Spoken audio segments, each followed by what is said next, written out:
Maintenant, ce matin, sous quel angle, Philippe Bas? Je ne le connais pas. Puis disons que ça ne m'intéresse pas tellement de le connaître. Ce n'est pas tous les humoristes qui me font rire. Il y en a quelques-uns. Maintenant, pas tous. Sous quel angle, ce matin? José, et j'ai hâte de t'entendre. Sous l'angle du consentement libre et éclairé chez les femmes à l'intimité sexuelle, sexualité orale, anale, vaginale, avec une inconnue ou une connaissance de quelques heures à peine. Consentement libre et éclairé. Volontaire étant incorporé à libre. Parce que vous ne pouvez pas être forcé et prétendre que vous vouliez vraiment ce qui est arrivé. Pourquoi j'amène cet angle-là ce matin? Parce qu'il y a quelque chose de nouveau qui se passe sur le plan sociétal. Il y a quelque chose de nouveau. Le vieux va vous révéler que jadis, naguère, les femmes ne prenaient pas de boisson quand j'étais jeune. Et quand je dis « prenaient pas de boisson », ce n'était pas du tout. La plupart des mères de famille, c'était zéro. Et c'était zéro, zéro, zéro, là. Les gars prenaient du gin, du gros gin, des punches, etc. Les femmes, zéro. OK? Ça, c'était il y a 55 ans, 60 ans.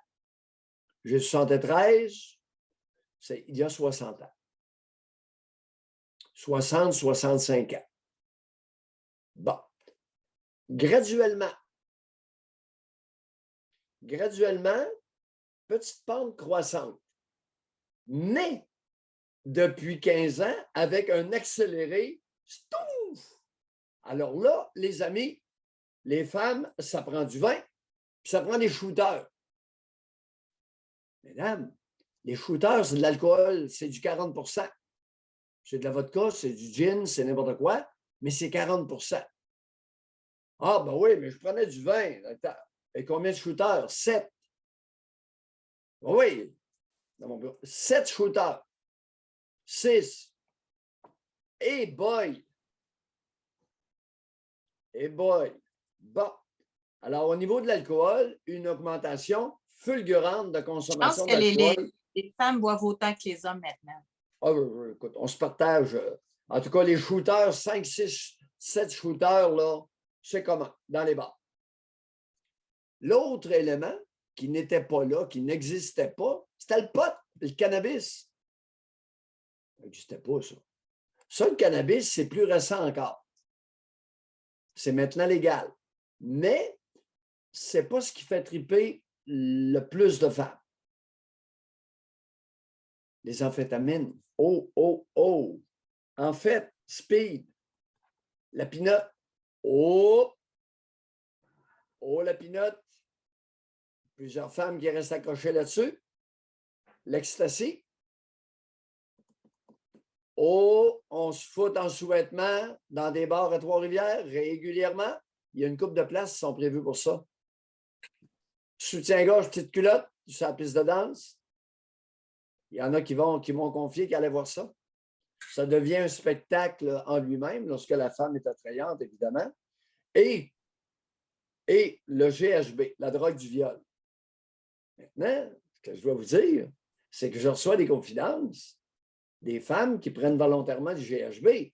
Là, depuis 3-4 ans, j'en entends régulièrement. Oui. Mais là, j'ai hâte de voir votre lien avec Philippe Bond. Oui, oui, mais attends un peu. Consentement libre. Le consentement volontaire. Alors là, il y a eu des changements importants au niveau de l'ingurgitation de produits de substances désinhibantes chez les femmes. Oui. Vous me voyez venir tranquillement? Bien, j'espère que ce n'est pas ce que je vois venir que vous allez dire, mais je vous laisse faire votre point. Alors là, qui dit substance désinhibante dit un comportement que la femme n'a pas habituellement. Dit un comportement que le lendemain matin, ce qu'elle va s'en rappeler, elle n'est pas tout à fait d'accord. J'entends dans mon bureau, mes docteurs, c'est pas moi ça. C'est pas moi avoir fait ce que j'ai fait. Hey, si tu étais désinhibé, tu t'es intoxiqué avec quelque chose qui a eu un effet particulier sur toi qu'on appelle la désinhibition. Tu avais juste envie de te maudire à poil. Oh, elle dit, c'est pas moi ça, docteur, je ne suis pas comme ça. Eh oui, je te crois. La substance désinhibe ton cerveau. Ce n'est pas toi qui te désinhibe. C'est le produit, la drogue, l'alcool, la drogue, qui bloque certaines parties de ton cerveau, puis tu as des comportements sexuels, oral, anal et vaginal, que tu n'avais pas prévu, tu n'avais pas planifié et que tu n'avais pas voulu avant de t'intoxiquer ou d'être intoxiqué. Ça donne qu'il y a des comiques qui ont compris. Des Philip Bond, là, c'est comme ça chez les hommes. Ils n'ont même pas besoin d'y payer la traite. Elle le prend. José, quand j'étais jeune, payer la traite à une femme avec de l'alcool, c'était difficile. Parce que la plupart des femmes, peu importe le groupe d'âge, étaient méfiantes. Et j'étais méfiant de dire, ouais, c'est ça, il veut me pacter pour ensuite me fourrer. Bon, c'était clair. Mais maintenant, par elle-même, sans aucune insistance, la femme s'intoxique, se désinhibe. Et là, devient disponible pour des comportements qu'elle va regretter quelques heures plus tard et le lendemain matin. Ce matin, je fais de la psychoéducation. Messieurs, on est rendu là. Vous voulez avoir du trouble? Sexualité orale, anale et vaginale avec une inconnue ou une connaissance de quelques heures? Oui, mais docteur, elle voulait. Non, écoute. Dis-moi ce dont tu as été témoin qu'elle a pris. Et là, il m'énumère ça. Tu as été témoin de ça? Puis tu es allé aux toilettes avec elle? Tu es allé en arrière du Dagobert? Écoute, je le mentionne, le Dagobert, parce que ça m'a été mentionné à quelques reprises. Moi, je ne suis jamais allé derrière le Dagobert. On peut faire ça de plein de bords, puis... Oui, oui. Mais je ne vois pas le lien encore avec... La psychoéducation, c'est super. Sérieusement, là, c'est juste que je trouve ça délicat parce que vous mettez ça en lien avec Philippe Bond, puis là, on n'est pas là-dedans. Là. Non, mais et les autres? Ben alors, écoutez, ce que je retiens de Philippe Bond, c'est que je soupçonne qu'il savait très bien que les partenaires à des degrés différents étaient intoxiqués et il en a profité. Puis, vous oubliez une base importante. Allons-y, je t'écoute. Vous parlez aussi de ces femmes qui boivent plus, qui consomment plus des substances comme de la drogue, tout ça. Mais les hommes aussi, ils en prennent. Fait que si ça change le comportement des femmes, ça peut aussi changer le comportement des hommes. Ça ne l'excuse pas. Mais lui, Philippe Bond, parce que c'est ça notre sujet d'aujourd'hui, c'est su qu'il prenait de la drogue aussi. Lors du party dans lequel il a fait sa lettre d'excuse à tout le personnel. Puis il y a vraiment une différence entre une femme pactée qui n'est pas libre éclairée, j'adore ça en passant comme thème, mais pas en lien avec Philippe Bond. À part comme thème, là, j'adore. Sauf que là, c'est pas ça. Là, il est rentré dans les toilettes, il y a une femme qui était là, il l'a forcé à y faire une fellation, elle est allée à la police ne l'a pas cru. Là, on n'est pas là-dedans, là. Mais je comprends le bout d'éducation. Mais moi, il n'y a aucune excuse pour Philippe Bond, là. C'est pas une... Bon, je vais aller plus loin. C'est que c'est très rare. C'est très rare les hommes qui vont prendre de l'alcool, du pot, du speed et qui vont regretter les gestes sexuels qu'ils ont eus avec une inconnue ou une connaissance de quelques heures. J'ai à peu près jamais vu ça. Non, mais ça en fait peut-être. Ça n'a pas le même change effet. leur comportement, que ça leur donne plus confiance, Non, puis ils se pensent non, que tout est non. permis, puis ils ne voient pas la réalité comme elle est là, Pas parce du que tout. lui, je pense que c'est un problème aussi narcissique d'ego, là. Lui, il Pas- pensait que pas toutes les femmes le bon. voulaient, là. Alors, Tu sais? non. Non, il y a un double standard ici très clair. Le type qui a eu les comportements que tu viens de décrire, à jeun, avec une femme intoxiquée, il aurait fait la même chose. Alors, tu ne peux pas, il y a un double standard.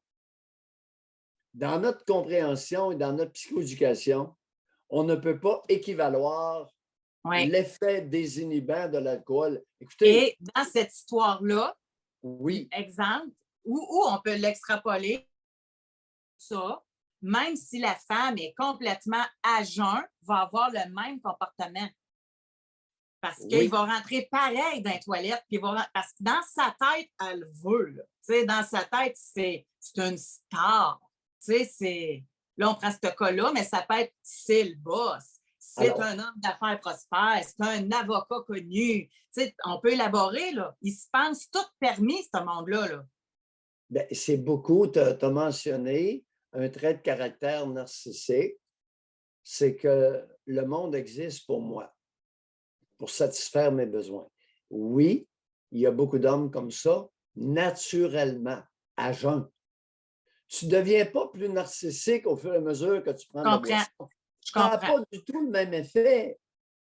Un homme qui boit voit sa libido diminuer. Ça n'a pas l'effet désinhibant. L'effet désinhibant, l'effet prédateur. Je comprends le double standard. Ben oui, il y a un double standard. C'est pour ça que l'alcool et les... Ouais. c'est pas. Écoute, le gars qui prend du pot, il ne saute pas plus sur une femme. Le La gars qui prend cocaïne. la coke, Hey, André Boisclair, j'étais gelé sur la poudre. J'ai tenu le gars, puis j'ai dit à l'autre, envoie, encule-les. Ah oui, mais j'étais gelé. Non, non, non, non. L'homme en état d'ébriété avancée, il titube. Il se tient après un mur. Puis la plupart m'ont confié qu'ils ne bandent pas fort. mais il y a des degrés d'alcool. Là. L'homme qui agresse, c'est pas quand il est rendu à 8 shooters puis 2 bouteilles de vin. Là. Ouais, c'est ça. Ben oui. Pourquoi? Très bon point. Pourquoi que c'est après 3 bières? Parce qu'il sait qu'il va être capable de le bander et l'agresser sérieusement. Il n'en prendra pas plus volontairement. Il va continuer à l'intoxiquer pour pouvoir la taper. Puis, j'avais bu. Ouais, t'en avais bu combien? Mais là, dans le cas de Philippe Bande, c'est qu'il n'y en a pas eu de consentement, ni libre, ni écrit à nulle part. Il n'y a pas eu de consentement.